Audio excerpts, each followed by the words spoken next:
একটু চক্ষুটা বন্ধ করে আমাদের সকলের মহান মুর্শিদকে স্মরণ করে আমরা একটু ইসমে জাতের জিকির করতে রাজি আছি না নাই বলেন? একটু মহব্বতের আওয়াজ দিয়ে বলেন রাজি আছে না নাই? কারা কারা রাজি আছেন রে বাবাজিরা দুটি হাত তুলে দেখান, একটা জোরে তাকবীর দিন। নারায়ে তাকবীর, নারায়ে রিসালাত, নারায়ে গাউসিয়া। নবী ওলি যেখানে, হায়াতুন নবী যেখানে, মিলাদ কিয়াম যেখানে, আছেন তো ইনশাআল্লাহ? একটু মহব্বতের আওয়াজ দিয়ে বলেন আছেন তো ইনশাআল্লাহ? নবীর মহব্বত যেখানে আছে আমরা সেখানে আছি, ঠিক কিনা বলেন? আর যেখানে নবীর দুশ্মনী হয়, নবীর গুস্তাখি হয়, নবীর সাথে বেয়াদবি হয়, সেখানে আমরা নাই। কারণ তুমি যত বড় মোল্লা হও না কেন, মুন্সি হও না কেন, লক্ষ মানুষও যদি তোমার মাহফিলে হয়, যদি তুমি আমার নবীর সাথে দুশ্মনী করো, তাহলে তোমার সাথে আমার কোনো সম্পর্ক নাই। এটার কারণ হলো নবী দুজাহান নবী মুহাম্মাদুর রাসূলুল্লাহ সাল্লাল্লাহু আলাইহি ওয়াসাল্লাম, ঠিক কিনা বলেন বাবাজিরা? এর কি গত কিছুদিন আগে এক বক্তা বলেছে আমার নবী নাকি কাউবয়। নাউজুবিল্লাহ বলবেন না? আরে মিয়া, লক্ষ মানুষ থাকলে কি হবে?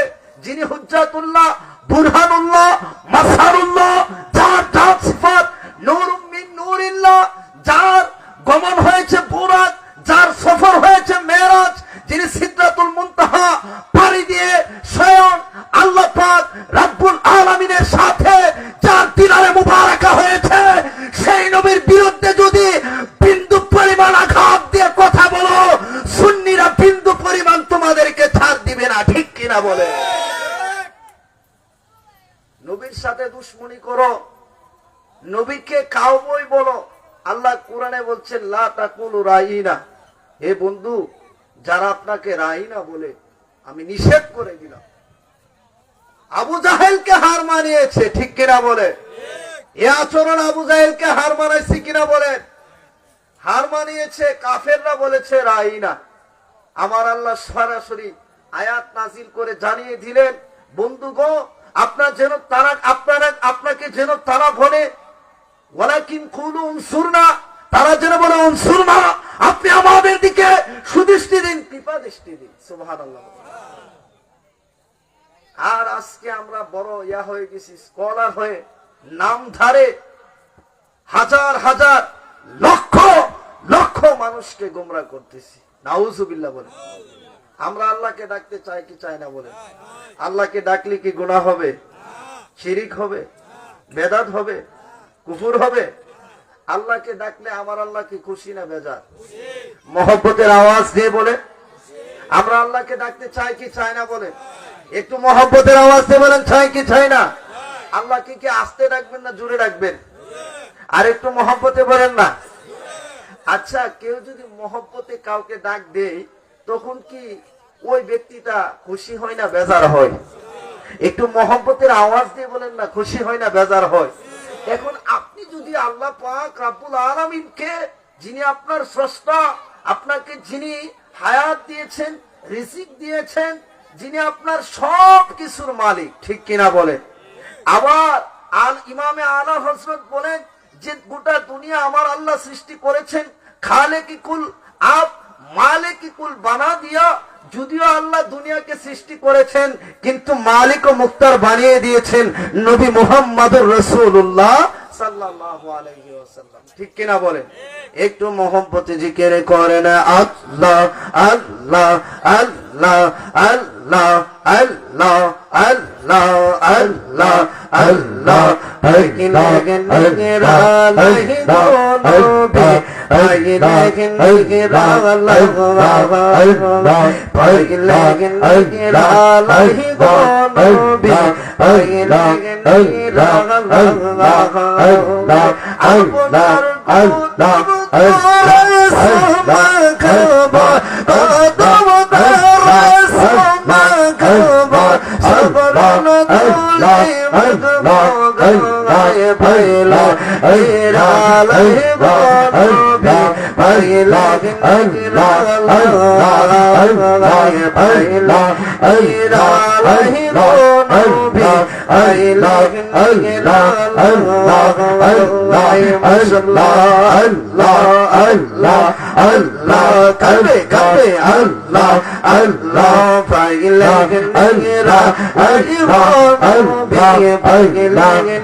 আমি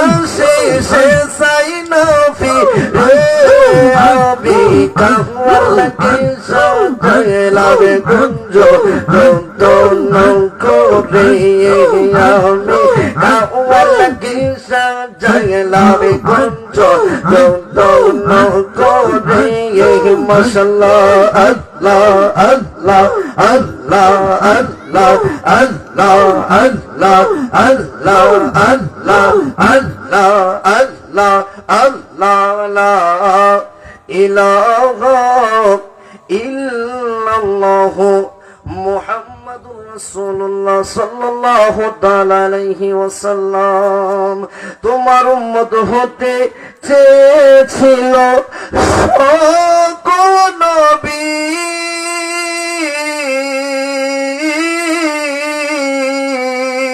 তোমার তোরে ঝুঁকে পড়েছি সৃষ্টির ছবি আল্লাহু আকবার বলবেন মায়া করে বলেন না ইয়া রাসূলুল্লাহ আরেকটু মহব্বতে বলেন না ইয়া হাবিবাল্লাহ তোমার উম্মত হতে চেয়েছিল সকল নবী আদম নবী আল্লাহকে বলছিলেন যে আল্লাহ আমাকে আখিরি জামানার নবীর উম্মত হিসেবে কবুল আর মঞ্জুর করো সুবহানাল্লাহ সমস্ত নবীগণ আবেদন করেছিলেন কিন্তু কোন নবীর আবেদনকে আমার আল্লাহ কি করেন নাই কবুল করেন নাই আহারে তুমি আজকে নবীর সাথে গাদ্দারি করো বেয়াদবি করো দুশমনি করো অথচ সমস্ত নবীগণ উম্মত হওয়ার জন্য পাগল ছিলেন সুবহানাল্লাহ বলবেন না এইজন্য কবি বলেন যে তোমার উম্মত হতে চেয়েছিল সকল নবী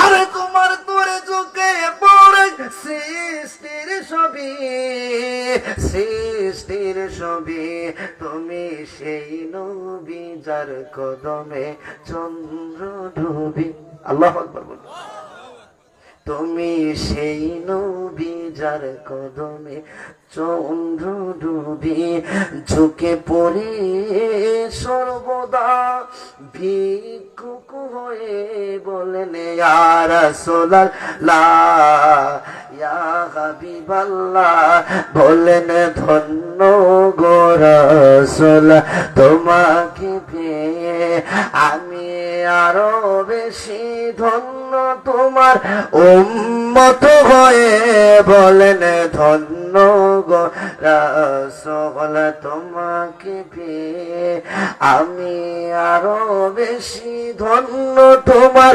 উম্মত হয়ে ইয়া রাসূলুল্লাহ ইয়া হাবিবাল্লাহ আমি মানুষ হতে পারি অতি নগণ্য ঠিক কিনা বলে আরে বাবা আমি মানুষ হইতে পারি নগণ্য কিন্তু হাবিবে কিবরিয়া মুস্তাফা হুজ্জাতুল্লাহ বুরহানুল্লাহ আইনুল্লাহ ইয়াদুল্লাহ তিনি তো জগৎ বরণ্য ঠিক কিনা বলে তিনি জগৎ বরণ্য এই গোটা পৃথিবী প্রথম আসমান থেকে শুরু করে সপ্তম আসমান পাড়ি দিয়ে এই যে মেরাজের মাস আমার নবী আল্লাহর সাথে দিদারে মুবারাকা করেছে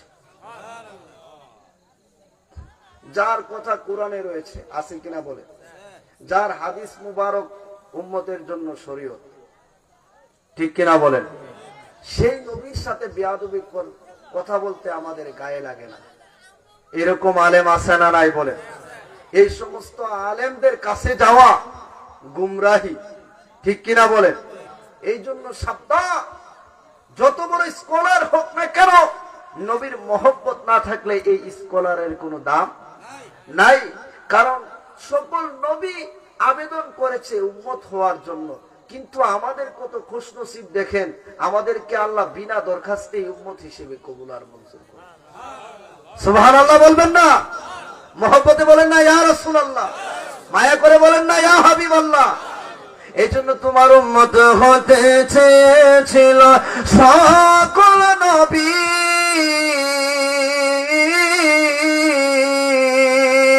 আরে তোমার তোরে চোখে পড়ে সৃষ্টির ছবি সৃষ্টির ছবি তুমি সেই নবী যার কদমে চন্দ্র নবী বলেন সেই নবী যার কদমে চন্দ্র ডুবি ঝুঁকে পড়ে সর্বদা ভিক্ষুক হয়ে বলেন না ইয়া রাসূলুল্লাহ ইয়া হাবিবাল্লাহ বলেন ইয়া রাসূলুল্লাহ ইয়া হাবিবাল্লাহ। আহারে নবীর বিরুদ্ধে কথা বলো। জিব্রাইল আমার নবীর দরবারে এসেছেন, আমার নবী বিশ্রাম মুবারকের মধ্যে, এত বড় ফেরেশতা জিব্রাইল আমার নবীর ঘুমন্ত অবস্থায় আমার নবীকে ডাক দেওয়ার সাহস পায় নাই। সুবহানাল্লাহ বলেন। আরে ডাক দিতে না সাহস পেয়ে জিব্বা কদম তোলা বলেন, ডাক দিতে না সাহস পেয়ে জিব্বা কদম তোলা, সেই খুশিতে বড় সবাই দরুদ সাল্লে আলা, সেই খুশিতে বড় সবাই বলেন নূর নবী চাই দিদার নিলেন খোদা তাআলা, বলেন নূর নবী চাই দিদার নিলেন খোদা তাআলা, সেই খুশিতে বড় সবাই দরুদ সাল্লে আলা। জিব্রাইলে হুকুম পায়া মক্কায় আসে দাওয়াত লয়া। আল্লাহু আকবার বলতে জিব্রাইল হুকুম পায়া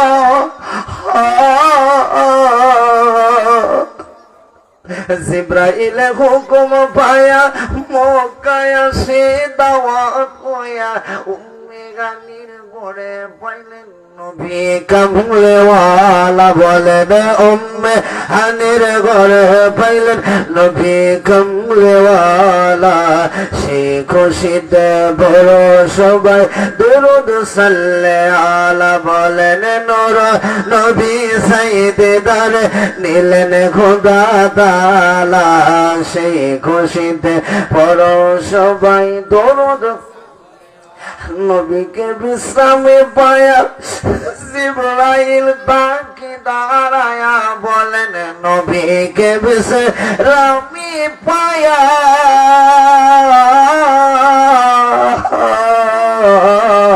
নবীকে বিশ্রামে পায়া জিবরাইল তাকে দাঁড়ায়া ইগো ডাক দিতে না সাহস পেয়ে জিব্বা কদম তোলা, বলেন না ডাক দিতে না সাহস পেয়ে জিব্বা কদম তোলা, সেই খুশিতে দরুদ সাল্লে আলা, সেই খুশিতে সিদরাতুল মুনতাহায় গিয়ে জিবরাইল তাকে দাঁড়ায়া। আল্লাহু আকবার বলেন। সিদরাতুল মুনতাহার মধ্যে গিয়ে জিবরাইল আলাইহিস সালাতু ওয়াস সালাম বলছেন যে ইয়া রাসূলুল্লাহ আমার ক্ষমতা এখানের মধ্যেই শেষ।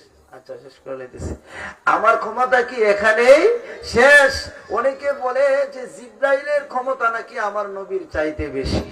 নাউজুবিল্লাহ বলবেন না, কিন্তু জিবরাইল বলতেছে ইয়া রাসূলুল্লাহ ইয়া হাবিবাল্লাহ, নবী গো সিদরাতুল মুনতাহার মধ্যে যখন আমার নবী যখন সিদরাতুল মুনতাহার মধ্যে যায়, এবার জিবরাইলকে ডাক দিয়া বলে আল্লাহ জিবরাইলকে আমার নবী ডাক দিয়া বলে ও জিবরাইল তুমি সামনে যাচ্ছ না কেন?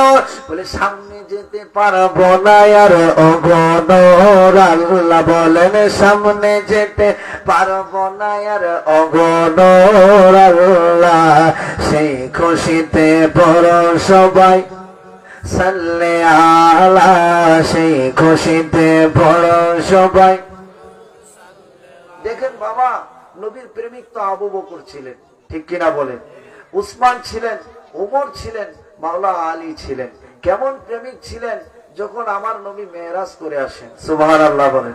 আমার নবী যখন মেরাজ করে আসেন, আসার পরে তখন কাফেরদেরকে যখন আমার নবী বলেন যে আমি তো প্রথম আসমান থেকে দ্বিতীয় আসমান, তৃতীয় আসমান থেকে চতুর্থ আসমান, এইভাবে করে সপ্তম আসমান পর্যন্ত আরশ মুআল্লা আরশ আজিম পানি দিয়ে আল্লাহ পাকের সাথে দিদার করেছি, কাফেররা ঠাট্টা মস্করা করে। নাউজুবিল্লাহ বলেন। দেখেন নবীকে ভালোবেসে আবু বকর সিদ্দিক হয়েছে। সুবহানাল্লাহ বলবেন না? দেখেন কেমন ভালোবাসা সিদ্দিকে আকবরের ছিলেন। হযরত সিদ্দিক আকবর রাদিয়াল্লাহু তাআলা আনহু কাফেররা যখন মেরাজকে অস্বীকার করে, সিদ্দিক আকবর ডাইরেক্ট বিশ্বাস করে। সুবহানাল্লাহ বলবেন না? এখন যখন কাফিররা যখন জিজ্ঞেস করলো, আমার নবী বললেন, ও কাফিরের দল, তোমাদের কাছে আমি বলতে চাই, প্রথম আসমান থেকে সপ্তম আসমান পর্যন্ত পানি দিয়ে আমি নবী রাহমাতুল লিল আলামিন নবীকে আমার আল্লাহ দিদারে মুবারাকা দিয়েছেন। সুবহানাল্লাহ বলেন। মেরাজের মধ্যে আমরা 50 ওয়াক্ত থেকে 5 ওয়াক্ত নামাজ পাই, ঠিক কিনা বলেন? এই 5 ওয়াক্ত নামাজ পাই আমার নবীর জন্য, ঠিক কিনা? সেই নবীর জন্য আমরা 5 ওয়াক্ত নামাজ পেয়েছি। এবার বাবাজিরা, সিদ্দিক আকবর কেন সিদ্দিক উপাধি পায়, কথা বলে আমি শেষ করে দিচ্ছি। নবী যখন মেরাজ থেকে আসলেন, এবার কাফেরদেরকে বলতেছেন, আমি প্রথম আসমান থেকে সপ্তম আসমান পর্যন্ত পাড়ি দিয়েছি। আল্লাহু আকবার বলে সিদরাতুল মুনতাহা থেকে গমন করে সরাসরি আল্লাহ পাকের সাথে দিদার করেছি। কাফেররা বলেন, তুমি কি পাগল হয়ে গিয়েছো নাকি? এই অল্প মুহূর্তের মধ্যে কিভাবে মেরাজ করলা, আল্লাহর সাথে দিদার করলা? আমার নবী এবার সিদ্দিক আকবরে ডাক দেয়া কই, সিদ্দিক আকবর রে, আমি নবী মেরাজ করেছি, তোমার বিশ্বাস হয়নি। সুবহানাল্লাহ বলবেন না? আমার নবী ডাক দেয়া কই, সিদ্দিক আকবর, আমি নবী মেরাজ করেছি, আমি নবী প্রথম আসমান ভ্রমণ করেছি, তোমার বিশ্বাস হয়নি। আল্লাহু আকবার বলেন। ও সিদ্দিক আকবর, আমি দ্বিতীয় আসমান ভ্রমণ করেছি।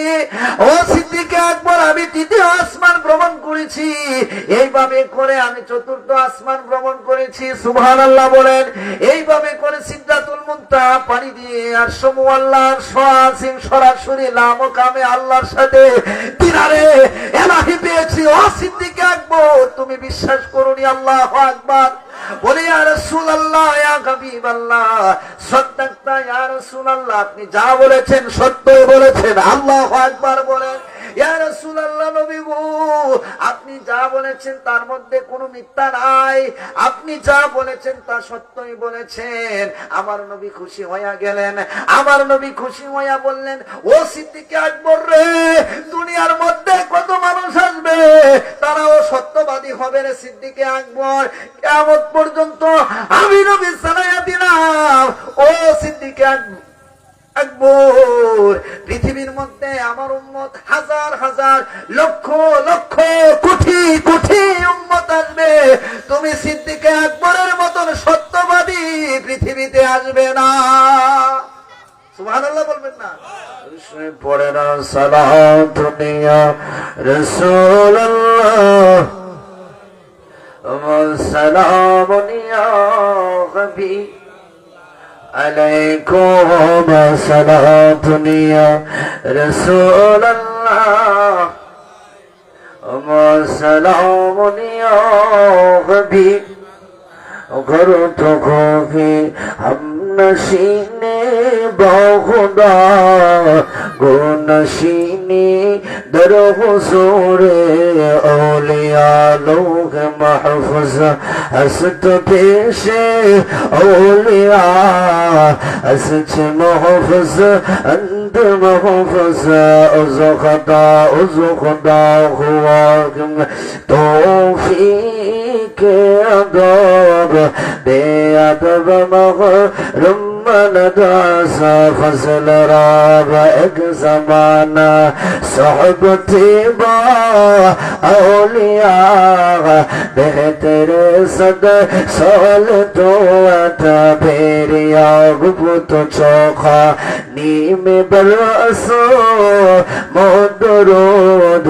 میشود شیرین تلقی رار بود سلام دنیا رسول اللہ والسلام یا باللہ علیکم سلام دنیا رسول اللہ کوم سلام یا বাবা কোরআনের বাণী ভালো লাগে না খারাপ লাগে? হাদিসের বাণী ভালো না খারাপ?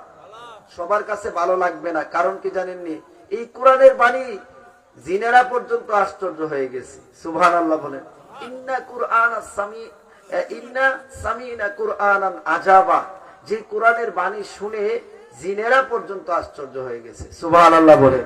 হযরত কাব বিন আশরাফ তিনি একজন আরবের বিখ্যাত কবি ছিলেন। কথাটা বলে শেষ করে দিচ্ছি। অনেক উলামায়ে কেরাম, নাম কি? কাব বিন আশরাফ।